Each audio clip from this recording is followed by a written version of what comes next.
Welcome to 30 Days of Hope. Today is day 25.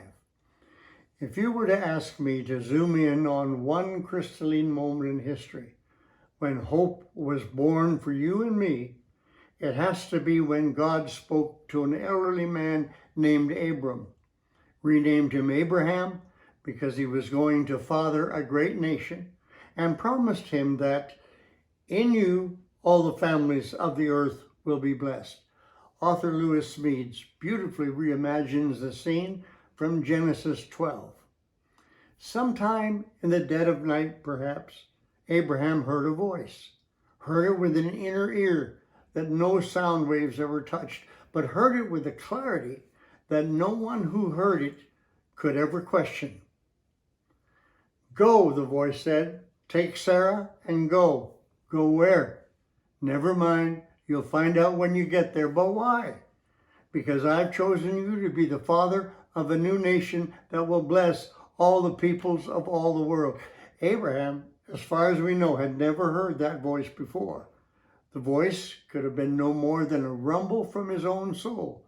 But Abraham knew that it was a real voice, and he knew whose voice it was. How did he know that he knew?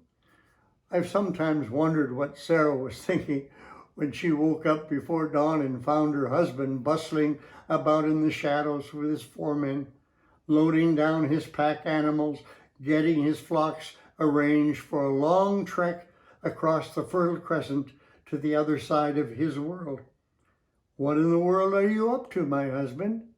"Packing, as you can see." "Where are we going?" "I don't know." "But why are we going?" "He told me to." "Who's he?" "God." "How do you know it was God?" "He spoke to me in a dream."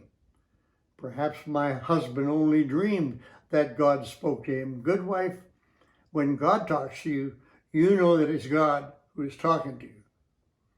So that same morning, Abraham led a compliant but worried Sarah by the hand and walked with her into, the desert, toward a place they could barely imagine and into a future that they could not at all control.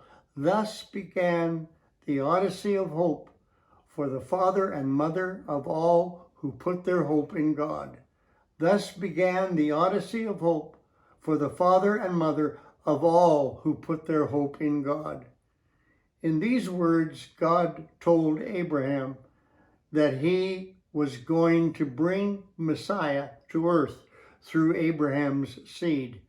And that was the hope that ignited the children of Israel, and it's the hope that unites you and me in God, because our Messiah, Jesus Christ, is alive, and today he's living in our hearts.